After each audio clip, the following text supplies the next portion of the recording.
This is Glow in the Dark Radio.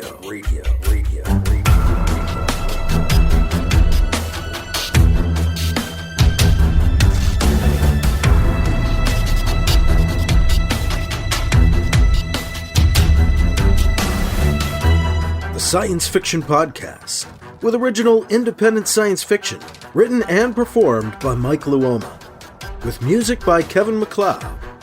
The Vatican Assassin Trilogy and The Adventures of Alibi Jones by Mike Luoma are available in ebook, trade paperback, and audiobook wherever you find your books online. Get links and details at glowinthedarkradio.com.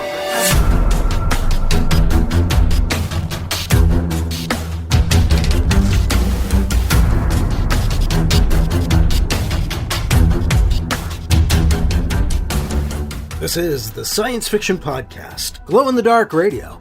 I'm your host, your writer and reader, Mike Luoma, and I've got Vatican Ambassador, Chapter 10, Part 1 on this episode. Turns out to be about 40 minutes long, so each of these is going to be about a 19-minute long segment. More like a regular chapter, but yeah, again, when I was writing this book, I don't know what I was thinking when I was writing this as far as the chapter breakups, but kind of the way it falls. At any rate, BC, our Vatican assassin, now Vatican ambassador, or at least acting ambassador, has finished up his peace conference. It's ended somewhat successfully with a joint statement of intent to at least think about working towards peace. So, with that in mind, BC is going to try to move things forward as we get into Chapter 10, Part 1 of Vatican Ambassador, coming up on this episode. I've been giving away copies of the Vatican Ambassador ebook throughout this month of August, and I'm happy to say that almost all of the ones that I designated, all of the coupons that I allowed for, have been given away. There are just a couple left as I record this. So if you want a copy of the Vatican Ambassador ebook for free, just head to Smashwords and use the code RS59X. You have the chance to use it just a couple more times as we finish off the month of August. It actually expires on September 1st, 9/1. But it is also limited in number, and there's only a couple left available to use, to redeem. And that is in the show notes, too, the link for that book, and the coupon code is actually there on the book when you get there. I want to thank my patrons who help to keep the podcast going. And you can become a patron at Patreon. Patreon.com/glowinthedarkradio. Or just go to Glow in the Dark Radio or MikeLuoma.com and follow the link to Patreon. I have 3 different levels, $2 a month, $5 a month, or $10 a month, at which you can support this podcast and help me keep it going. And there are those who do. So again, thank you, if you're a patron, for being a supporter of Glow in the Dark Radio. Next, we'll get into Chapter 10, Part 1 of Vatican Ambassador on Glow in the Dark Radio. 50 years ago, Mira, humankind's last hope to find new resources, departed the solar system. 7 years into her mission, she disappeared. She has returned. SNR Black, a Sol Federation Marine Corps vessel, is sent to retrieve her from certain destruction in the Kuiper Belt beyond Pluto. What they find will change humankind forever. From Parsec award-winning author Paul E. Cooley, Derelict, Marines, Part 1 of the Derelict Saga, combines military sci-fi, space opera, mystery, and suspense to create a journey you won't forget. Podcast available at shadowpublications.com. Paperback and ebook available from Amazon.com. Some mysteries shouldn't be solved.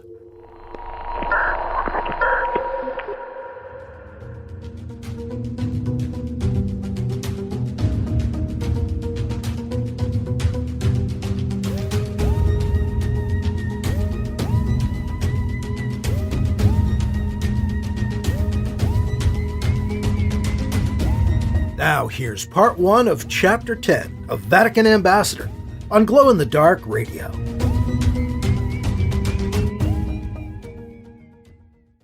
Two news items break as the peace conference ends. The first is an announcement from Earth, from Vatican City, as Pope Linus proclaims his extreme pleasure and regard for his ambassador, Father Bernard Campion. The Pope lauds his ability to broker the fragile peace in the war between the two long-feuding enemies. Pope Linus announces that Campion is hereby raised to the status of full ambassador to Lunar Prime for the Vatican and His Holiness the Pope. The second news item concerns Daniel McIntyre. Wentworth's people seem to have found what they needed.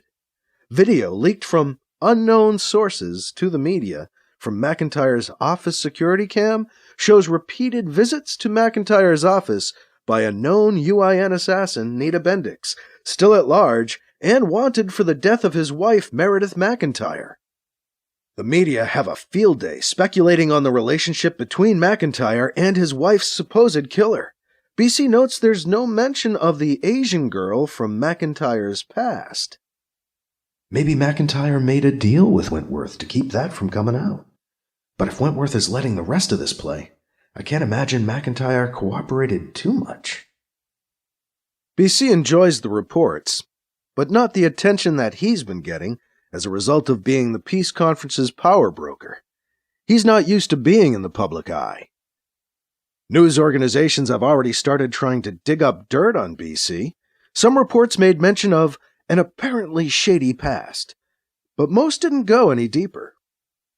Of course, the UTZ does sponsor most of the news. Maybe Wentworth is holding them back, preventing them from going any deeper into my past. Something is. Appreciate it, I guess. Enough scrutiny is enough. Used to be good at not being seen. This is so much the polar opposite. It's weird. At least McIntyre's news is distracting some of the media glare. BC develops a grudging admiration for Wentworth as the news plays out over the course of the week. Wentworth is good, I'll give him that. Damn, people eat that gossip stuff up. You don't have to work hard to make them believe it. They want to believe it, or at least hear about it. The world runs on rumors. Pretty good lesson in why never to cross Wentworth. Sorry, Fiza. By week's end, the rumors about Daniel McIntyre, rumors of love and jealousy, and the death of Meredith McIntyre are flying fast and furious, planted, BC has no doubt, by Wentworth's people. Horrible stories BC couldn't think up are circulating as if true. The video of Nita Bendix leaving McIntyre's office plays repeatedly on the news. BC tries to avoid the man himself. He doesn't want to run into McIntyre this week. No telling how he'll react. BC's efforts are successful for the most part, but on Thursday night as BC ducks out of McGrady's, McIntyre makes an entrance. He looks horrible. Looks like he might already be drunk. And I'm not looking for a fight. BC avoids any eye contact as he passes McIntyre in the crowd. He doesn't see me. Good. The news Friday morning confirms BC's instinct to flee. McIntyre had to be taken away from McGrady's by the LSC after starting a brawl with other patrons. On Friday afternoon, Daniel McIntyre tenders his official resignation as governor of Lunar Prime, citing personal health reasons. Important lesson here. Gotta remember, when Wentworth wants you gone, you're gone. BC's first appearance as full ambassador for the Vatican is at the swearing-in of the new governor of Lunar Prime, Amanda Erskine, the following Monday, October 20th. In contrast to the events staged by McIntyre, Erskine's swearing-in ceremony tries to be a low-key affair. The attempt is somewhat thwarted by the swarms of news media covering the event as part of the sordid McIntyre story. BC decides to take advantage of the media zoo. As the news media buzz around him asking questions, BC makes an announcement. Thank you all for joining us for this next great step in the future of Lunar Prime. I'd like to be the first to congratulate the new governor of Lunar Prime, Amanda Erskine. BC starts clapping, leading the group to join in his applause. Seems like a nice person, reasonable woman. I don't think she had any real ties to McIntyre. She was never on any of the OPO watch lists. Her record is clean. No sign of UIN collaboration. Erskine catches his eye and nods at BC from across the reception hall, a simple acknowledgement of his congratulations. She professes no apparent religious affiliation, though there's a note she paid some lip service to Buddhism. Never suspected of anything by the OPO, or there would be a bigger file. Seems they hardly knew she existed, just kept a file on her because she was in politics. Born here on the moon, native daughter. Edwards liked her, trusted her, so she could be okay. Of course, Edwards liked and trusted me, and look where that got him. The media people around BC turn back from watching Erskine's response. Before they can start shouting questions at him again, BC raises his voice. Speaking of our next great steps into the future, I'd like to announce today a second peace conference to be held here on the moon in the coming months. This is the first word anyone has heard of it, BC says with a grin. But I believe we need to move now, while we have the momentum. They shout questions at him. Does Al Salid agree to this? He's just finding out, same as you are. I don't know, BC admits. Has Pope Linus directed you to... The Pope, I'm sure, will support any efforts we make towards peace, BC assures them. Isn't it risky just announcing a conference like this? What if no one agrees to come? Then everyone else will know they're the problem, BC points out. By announcing it now, everyone finds out at once. No one can complain that they heard about the conference before or after anyone else. I thought it was a good place to start. And anyone who backs out will have to explain to the rest of us and the public why. Does the UTZ intend to come back to the table ready to deal? I sure hope so. That's all for now, everyone. Thank you, BC says. He looks over at Governor Erskine and shrugs. The news media continue firing away with questions. BC ignores them and walks over to Erskine. He can't get too close. They're both surrounded by reporters. Let's talk later, BC tries to yell to Erskine over the din of reporters' questions. She nods.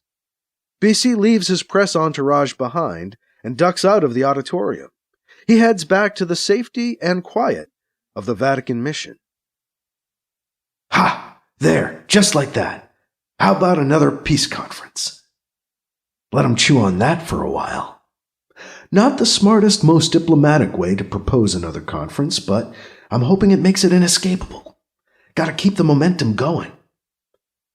Governor Amanda Erskine calls on the comm soon after BC settles in at his office. That was some stunt, she says. She doesn't sound happy. Thank you, BC says. It wasn't a compliment, she snaps. Don't take it as one. I don't like to be surprised like that, and it was kind of rude of you to upstage my inauguration. I didn't think it would offend you to have your swearing in and a peace conference linked together in the public's mind, BC tells her. Fine, she says. Okay, but it made me mad, Ambassador, she says, finally using his title. Ha, Ambassador. That sounds good. I wasn't intending to slight you, Governor, BC explains. I don't think I upstaged you either, ma'am, but if you feel that I did, I certainly want to apologize. That was not my intent. I merely hoped to use the very public opportunity given me by the media to move the peace process along. Ha, Erskine says. Was that really an apology? BC starts to protest, but she cuts him off. Look, BC, I know you're a powerful man, but I'm a powerful woman. I play fair, though. All I want to do is make sure you play fair, too. Is it playing fair if I make you the first person I ask to confirm that you'll join in the conference and, of course, agree to allow us to hold it here on Lunar Prime?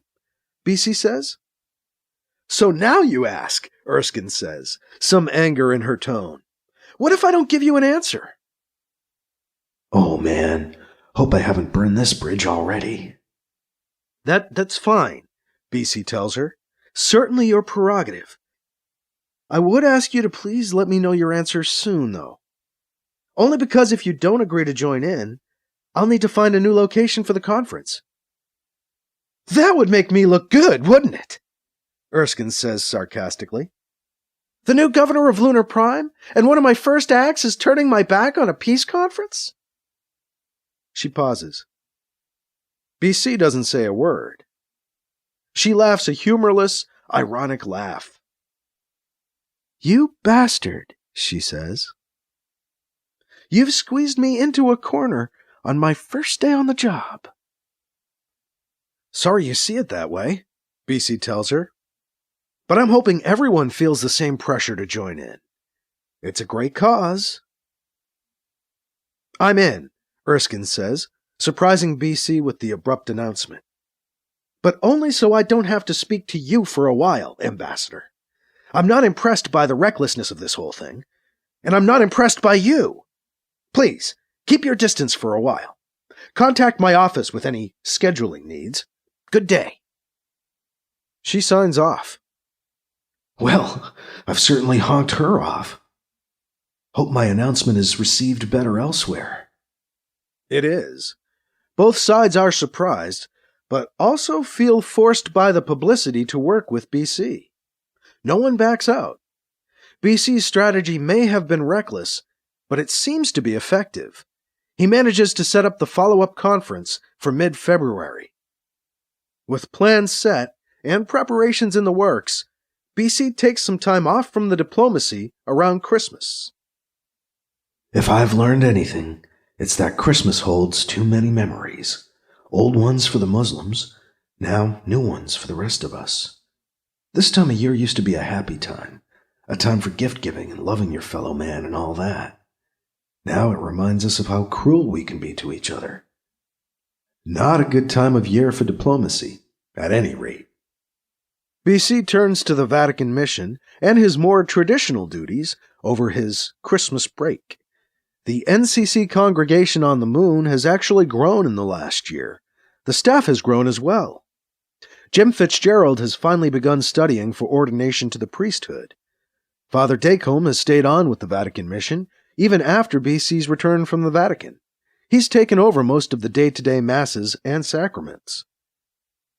And he's no doubt filing daily reports with Pope Linus, too. No matter, I've got nothing to hide. Report away on the glorious goings-on of the ambassador for the Vatican. With all the masses and rituals surrounding the celebration of Advent and Christmas that Father Dacombe has scheduled, BC doesn't have many chances to worry about the upcoming peace conference. He doesn't really need to. The schedule for the conference itself is already firmed up and agreed upon. Commitments are in place, with final confirmation to come in January. Travel plans are being finalized. It's on, definitely happening. And so BC can relax and actually pretend to be a priest. He says Mass the Sunday before Christmas and meets with the congregation at the back of the chapel afterward to mingle and make small talk. It's funny.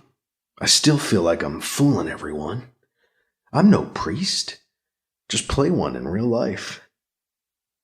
But if I'm not a priest and I'm not really an assassin anymore, what am I? Who am I? The ambassador for the Vatican? I guess that's real enough. I'm making peace. Me.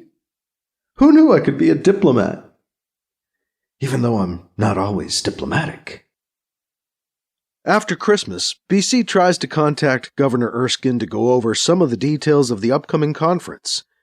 Erskine continued to be angry with BC for the stunt that set the peace conference wheels in motion, putting him off, claiming to be unable to meet one-on-one with BC in either November or December before Christmas. No time. But she does respond to his latest effort. Erskine sends BC a communiqué expressing her concern with the security and travel ramifications involved with the conference, and suggests they meet in early January. BC gets himself on Governor Erskine's calendar for the first Monday in January. Her schedule remains nearly full, but BC convinces her to join him for a dinner meeting. At least she'll finally meet with me. Been thinking about it, though. Probably doesn't hurt her image to keep her distance from me. Maybe she learned from Edward's mistakes. Well, at least she's finally agreed to see me. Happy New Year? Let's hope 2111 is a good year. As Christmas week activities begin to die down, the last major NCC-related function BC must attend is Wednesday night's New Year's Eve Mass. The ceremonies aren't anywhere near as involved as the Christmas Day rituals, but there is a sizable crowd, and Father Dacombe has all three of them on the altar to celebrate the Mass. BC begins to feel nauseous about midway into the liturgy. He struggles to get through the rest of the Mass as a headache begins pounding behind his eyes. Damn, I haven't had a headache in months. Thought they were gone. Ugh. As the congregation launches en masse into the profession of faith, their droning voices reciting the rote text join forces with BC's headache to split his head clean open. I just want to yell, "Shut up! Stop talking into my brain! It's full already! It's gonna explode!" He rubs the bridge of his nose, trying not to look as bad as he feels. Despite BC's attempts, Dacombe notices BC's condition from the side of the altar. He approaches BC as the profession draws to its close. "Father BC, are you all right?" Dacombe asks in a loud whisper. No, I feel like I've got a bug coming on all of a sudden," BC tells him. "I can take over here if you'd like," he whispers. That would probably be good," BC says.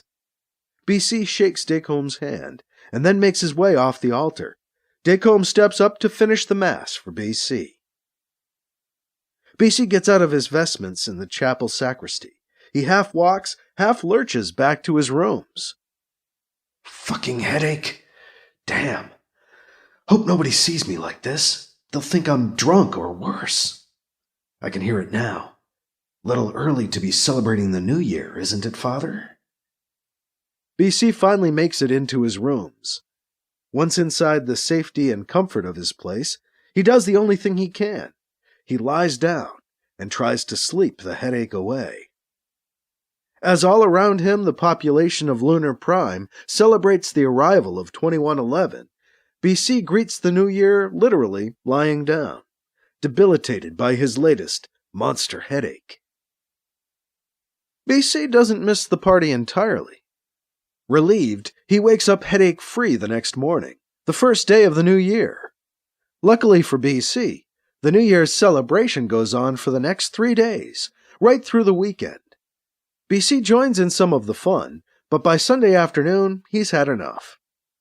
He retires to his office and rooms and begins to plan his week ahead, and for his meeting Monday night with Governor Erskine. Might as well hit the ground running. Feels like the new year really starts tomorrow. The new year also marks the beginning of the official easing of travel restrictions as negotiated in the October Peace Conference. Some tentative commercial activity is scheduled to start as well. Trade between the UIN and UTZ, on semi-official levels mostly. The visitation clause is in place, but the logistics of making it work aren't. The UTZ Council appears to be the culprit, dragging its collective feet. BC knows the visitation rights will come up again in the February conference if they aren't worked out sooner. His first priority Monday morning is to try to get the UTZ moving. Still a lot of work that needs to be done just to get this thing started. I'm afraid both sides will accuse the other of dragging feet if we stay stalled, and maybe rightfully so. Don't want to spend the next peace conference all mired down discussing the last peace conference. Maybe Governor Erskine can help. Might be a way to engage her. Have to see how it goes tonight. Interesting. A one-on-one business dinner. Very civilized. We'll see what she's all about.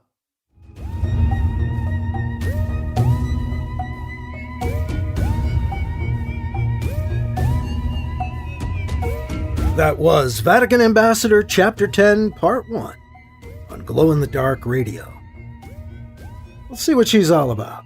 Well, Daniel McIntyre is definitely done. Amanda Erskine is now the governor of Lunar Prime, though BC did not get off to a great start with her.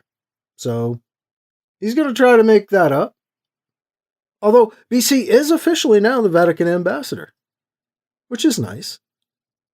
He's also getting some killer headaches, which is not nice. We'll see what happens with those as time goes on. Again, thank you to patrons for supporting Glow in the Dark Radio. And if you want to become one, head to patreon.com/glowinthedarkradio. Get all the details. And there are a couple more opportunities for you to get the Vatican Ambassador ebook for free at Smashwords. You got to act before September 1st. This is done 9/1. But there's a coupon code RS59X, which will get you the Vatican Ambassador ebook for free at Smashwords. Just follow the link in the show notes, or go to Smashwords and look up Vatican Ambassador, and when you get to the page, if there's still any coupons left, it will be there. The code will be there for you to use. And that is all for this time around. I'm your host, your writer and reader, Mike Luoma. Thank you again for listening to Glow in the Dark Radio.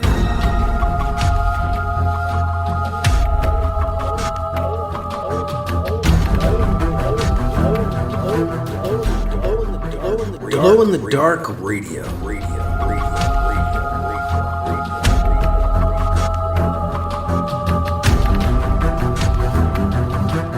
This podcast presentation is copyright 2023 by Michael F. Luoma and is protected under a Creative Commons Attribution, Non-Commercial, No Derivatives 4.0 International License, CC by NCND 4.0.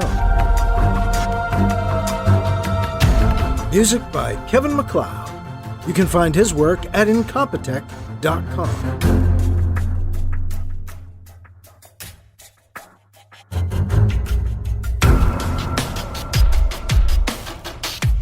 Mike's books are available in ebook, paperback, and audiobook, wherever you find books online. Get links and more details at glowinthedarkradio.com and mikeluoma.com. This has been a presentation of Glow in the Dark Radio.